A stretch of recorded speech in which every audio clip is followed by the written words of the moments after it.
हमारा ये college of agriculture 1 सितंबर 1988 को स्थापित हुआ था। इस कॉलेज में हम 3 तरह की डिग्री प्रोवाइड करते हैं, बीएससी, एमएससी और पीएचडी।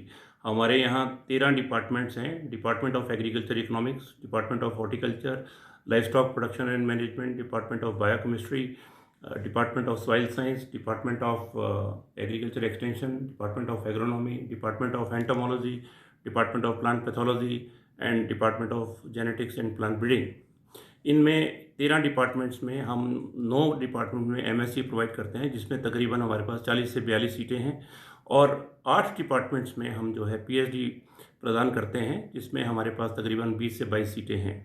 और हमारे पास जो यूजी प्रोग्राम में 120 सीटें हैं छात्रों की, और इसमें हम छात्रों के लिए कई तरह की फैसिलिटीज़, लैब फैसिलिटीज़ हम प्रोवाइड करते हैं। हमारे पास कंप्यूटर लैब है, हमारे पास बहुत बढ़िया लाइब्रेरी है जिसमें 30,000 से ज़्यादा हमारे पास किताबें हैं। उसमें RFID सिस्टम लगा हुआ है, जिसमें छात्रों को जो है ऑटोमेटिकली बुक्स इशू की जाती हैं।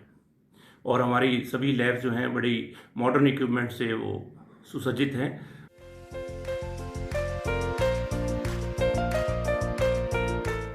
ये जो लैब है जैव अभिकर्ताओं का मांस उत्पादन और उसका महत्व के बारे में, ये जो लैब है वो 2012 में स्थापित की थी। इसका मुख्य उद्देश्य था कि यहाँ की जो भूमि है उसमें से जैव अभिकर्ताओं को निकाल के और उसको जो भूमि जनित रोग है उसके नियंत्रण के लिए काम में ले जाए। इस लेबोरेटरी में Trichoderma viride, Trichoderma harzianum, Trichoderma aureoviride, Bacillus subtilis और सूडोमोनास स्पीसीज़ का उत्पादन किया जाता है, और जो कि बीएससी के बच्चों को और एमएससी के जो बच्चे हैं उनके काम आते हैं। यहाँ हर साल 20 से लेके 25 बच्चों का, जो बीएससी फाइनल ईयर के स्टूडेंट होते हैं, उनको प्रशिक्षण दिया जाता है और उनको ये बताया जाता है कि बायोएजेंट कैसे प्रोड्यूस करें और उसका खेत में क्या उपयोग हो।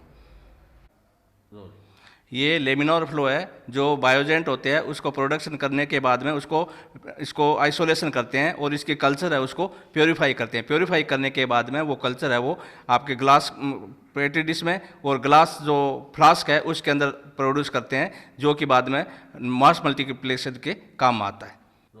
ये माइक्रोस्कोप है जो बैक्टीरिया और बायोजेंट है उनको जो आइसोलेशन करते हैं उसके बाद में उसको आइडेंटिफिकेशन के काम आता है, जिससे कि ये पता चले कि ये बायोजेंट की कौन सी स्पीसीज़ है ये, और इसको जो कल्चर होती है उसको मैग्नीफाई करने के लिए काम आते हैं।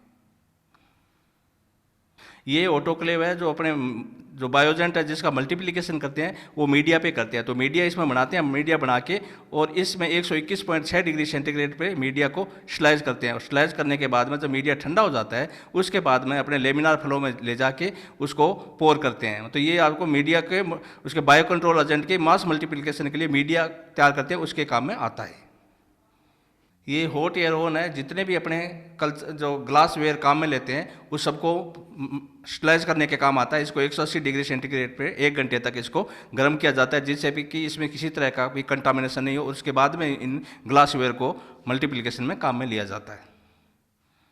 ये हॉट एयर ओवन है, जितने भी ग्लास के जो ग्लास वेयर होते हैं, पेटी प्लेट है या फ्लास्क है, उनको स्लाइज करने के काम आता है, और इसको 180 डिग्री सेंटीग्रेड पे 1 घंटे तक इसको गर्म करते हैं, जिससे कि इसमें किसी तरह का भी कंटामिनेशन नहीं हो, और उसके बाद में इस जो ग्लास है उसको अपने काम में लिया जाता है।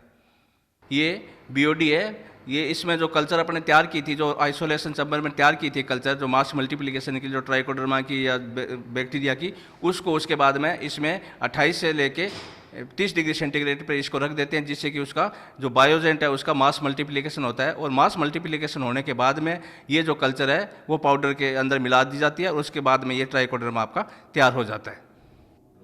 ये ट्राइकोडर्मा जो अपन ने फ्लास्क में तैयार किया था उसको पाउडर में मिला के और उसके बाद में इसको सुखा के और उसकी थैलियों में भर दिया जाता है, और भरने के बाद में ये खेत में डाली जाती है। जितने भी अपने बीज जनित या भूमि जनित जितने भी रोग हैं उस सब के लिए कारगर उपाय है। ये सबसे बड़ा इसका फ़ायदा ये होता है कि इससे वायु प्रदूषण नहीं होता, और मानव जाति के लिए ये लाभदायक है, क्योंकि नहीं तो अगर रासायनिक अगर अपने काम में लेंगे तो मनुष्य में कैंसर वगैरह बहुत सारी भयंकर बीमारियाँ होती है, लेकिन इसको डालने से जो जड़ गलन वाली समस्याएं हैं वो जड़ से ख़त्म हो जाती है और लंबे समय तक अगर थोड़े समय तक इसको काम में लेंगे तो ये मूल रूप से ख़त्म हो जाती है, जबकि रसायनों द्वारा ऐसा करना संभव नहीं होता। और ये ह्यूमन हेल्थ के लिए और इन्वायरमेंट के लिए बहुत ही लाभदायक चीज़ है। इसलिए इस चीज़ को बहुत ही फार्मर है, प्रगतिशील किसान है, इसको बहुत लंबे समय से काम में ले रहे हैं और आगे भी इसको बढ़ावा देने की ज़रूरत है। ये हमारा एक्सपीरियंस लर्निंग यूनिट है जो केंचुए के खाद को तैयार करते हैं। इसमें केंचुए के खाद को तैयार कर इसमें जो खाद बनती है वो बहुत ही पौष्टिक होती है और ज़मीन की उर्वरा शक्ति को बढ़ाती है। जो सड़ी हुई गोबर की खाद की बजाय इसमें बहुत ज़्यादा गुणकारी ये इसलिए होती है कि सड़ी हुई गोबर की खाद में बहुत सारे जीवाणु या बहुत सारे फंगस बैक्टीरिया वगैरह आ जाते हैं, लेकिन इसमें इस तरह का कुछ भी नहीं आता और खेत में डालने के बाद में ये बहुत ही अच्छी उपजाऊ ज़मीन तैयार कर देती है और भूमि की संरचना को भी ये सुधारती है।